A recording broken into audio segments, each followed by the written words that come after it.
Please pray with me. Dear Lord God, I wish to preach in your honor. I wish to speak about you, glorify you, praise your name. Although I can't do this well of myself, I pray that you make it good. Amen. Please be seated. You know, a lot of the epistles in the Second Testament are, often credited to Paul, but there's like scholarly debate determining, did Paul really write Titus and Timothy and Galatians? And there's a key way of actually knowing if something's authentically Pauline. Did you know that? No? No? Yes?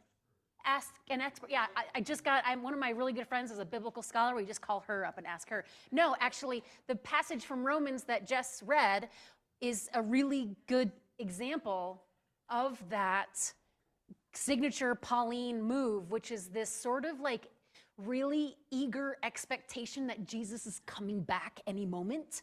Okay? Paul writes as if Jesus is coming back at 3 p.m. today. Right? And the letters that start to take on this like longevity, probably not written by Paul, because they're probably written at a time where Christians were like, I think we're going to be here for a while, so we might as well play nice with the authorities.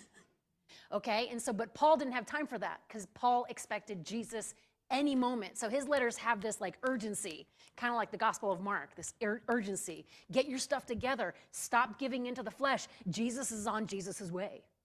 Okay, but that chapter 13, that little passage that we read, actually is a really good example of one of those tendencies. Anyway, I'm going to be preaching on Isaiah, clearly. Hope, peace, joy, and love. These are the 4 words that define Advent, and they actually get assigned to each Sunday through Advent. These are the words that define the Christmas season.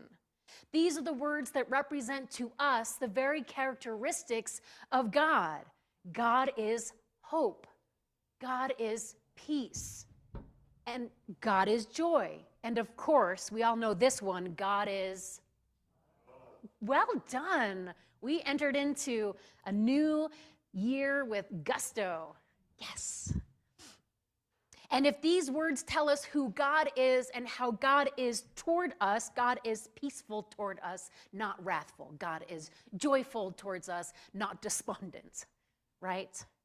Then these words should be fundamentally definitive for humanity who is made in the image of God, right? The math should math there. If we're made in the image of God, then hope, peace, joy, and love should be things that people say about humanity, okay? They should define and describe us and define our activity in the world. Our activity in the world should leave traces of hope, joy, peace, and love. We should not only have hope, but bring hope. Not only have peace, but perform peace. Not only have joy, but be joy. And not only experience love, but share love in the way it is so desperate to be shared from one being to another, no matter one's sex or race or class or age or identity in the world. Sadly, these 4 words don't often define humanity. Especially now in this moment and at this time, we're more hopeless than ever. We are downright peaceless. Our joy is suffocated by grief and fatigue, and love seems too risky, so we bury it under resentment, anger, and fear as we divide and pull apart one from the other. How do we have hope when every other time we've had hope, it's been thrown to the ground and smashed into thousands of pieces? You have that happen enough, and you will stop having hope. Right? It gets tiring having hope dashed to the ground and smashed into pieces. I can't have hope because I'm submerged in the waters of hopelessness, and I'm tired of being let down again and again and again by this fickle friend that goes by the name of hope. And to be honest, maybe I don't even want it in the first place. Wouldn't that just be better and safer? I'm too fatigued to have hope, or I don't have any energy that hope requires me to have. But yet, Advent slips in through the back door and dares to suggest hope, peace, joy, and love. The first Sunday in Advent, this one right here, is an interruption to our normal day-to-day descent into chaos and tumult, where hopelessness seems to reign. And I think this is why the first Sunday at Advent carries hope with it as its word. The first Sunday in Advent is the manger of hope, and thus we must come face to face and contend with it as it tries to speak to us and tries to illuminate our hopelessness. So Isaiah says, "In days to come, the mountain of the Lord's house shall be established as the highest of the mountains and should be raised above the hills. All the nations shall stream into it." Isaiah declares to all of God's people, God is on God's way, and among them, God will build God's house. God's house will be built in such a way it will be visible and accessible to all and not reserved for a privileged few. It is in and through this divine house that all will be one, the unity of humanity made known by the dwelling of divinity. Isaiah continues, "Many people shall come and say, 'Come, let us go up to the mountain of Abba God, to the house of the God of Jacob, that Abba God may teach us Abba God's ways, and that we may walk in God's paths. For out of Zion shall go forth instruction, and the word of Abba God from Jerusalem.'" As Isaiah begins to paint this vision of God's house dwelling among God's people, instigating unity within humanity, he exposes God's desire for all of God's people to be with God, to learn from God directly, and walk humbly with God. God's house and God's presence among the people will draw the people unto God. And by being drawn unto God, the people inwardly digest God's love, God's life, and God's liberation, becoming one with God and therefore one with the other. You don't get oneness with God without also oneness with your neighbor. Hence the two great commandments that are actually one and the same.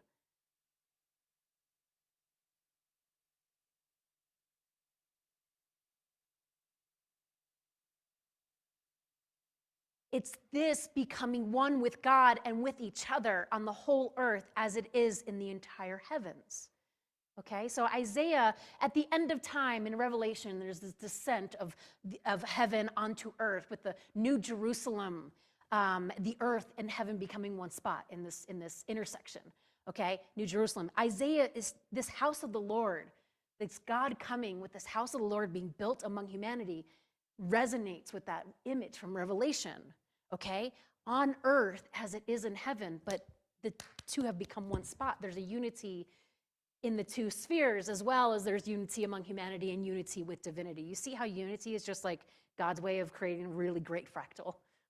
Okay, it's supposed to be everywhere. Then Isaiah says, "Abba God shall judge between the nations and shall arbitrate for many peoples. They shall beat their swords into plowshares and their spears into pruning hooks. Nation shall not lift up sword against nation, neither shall they learn war anymore." Sounds nice. The instruction and guidance mentioned before turns toward judging and arbitration. God's judgment and arbitration will be that which brings tangible and material peace among the people. By God's presence, God's righteousness will expose the people and illuminate their crooked pathways and straighten them, guiding them into what is true and right.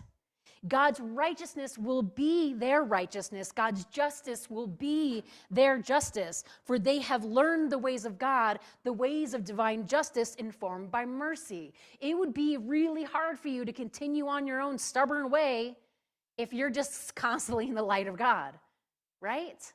We continue on our own stubborn way because part of us in our own humanity, on our own, we're blind. We're not seeing the ultimate eventual outcomes. But if you have the divine light just exposing everything, your one misstep would be immediately corrected because clearly it wouldn't be in line with God's righteousness. Okay? Human ingenuity will transform by the exposure of God's righteousness and justice. It will turn away from making weapons for war out of metal forged from the earth and the greediness from the heart. Rather, they will make tools of love, life, and liberation out of those instruments meant to reinforce indifference and bring death and captivity. No longer will humanity worship its power in terms of arsenals and treasuries. I always think of that Iron Man image, the very first one where he's selling weapons and the thing explodes, right? I always think of that as like a great image for like our obsession with power in the forms of arsenals and treasuries, right? Weapons, selling weapons is a very lucrative business, okay? God will be their all in all. Therefore, they won't need the arsenals and treasuries. God will be theirs and they will be God's, and they will walk in God's ways all their days, knowing nothing any longer of the horrors and carnage and absurdity of war and obscene violence, knowing only the love of God, the love that binds them to each other. Power and might, says Isaiah, will be beaten into mercy and peace. So Isaiah finishes, "O house of Jacob, come, let us walk in the light of Abba God." Isaiah exhorts the people of God to walk in the light of Abba God. They are to grow and rejoice in this light, becoming more and more day by day like their Abba God. And we say Abba God here because our God is a personal God, a relational God, a familial God. And Abba means Papa. Okay? So that's why we say that. But this is what Isaiah is talking about. This light is God's light. This light is God in God's self. This light is divine hope given to the entire earth and all the people, and it is a good light. So, hope isn't something we cause ourselves to have or something we drum up from the depths of our souls like we Americans like to do with our bootstraps, pull ourselves up. It's a gift. It's the light. It's God. Hope comes to us. Hope comes low to us where we are, to seek us as we are, wherever we are, even when we are absolutely at our hope's end in hopelessness. Hope takes our hand to guide us into its light. Hope will even come down so low that it'll be born into fleshy vulnerability among dirty animals and unclean people, in straw and hay, wrapped in meager swaddling clothes, laying in the lap of an unwed woman of color without a proper place to lay her head. He, Jesus the Christ, Emmanuel, God with us, is our hope. Is our hope right now. In the darkness of late fall, in the tumult of our lives, in the fatigue of our bodies and minds, and dwells with us, transforming our hopelessness part by part into hope. Incarnated hope, knowing God is with us and God is faithful. God comes, beloved, bringing hope to the hopeless.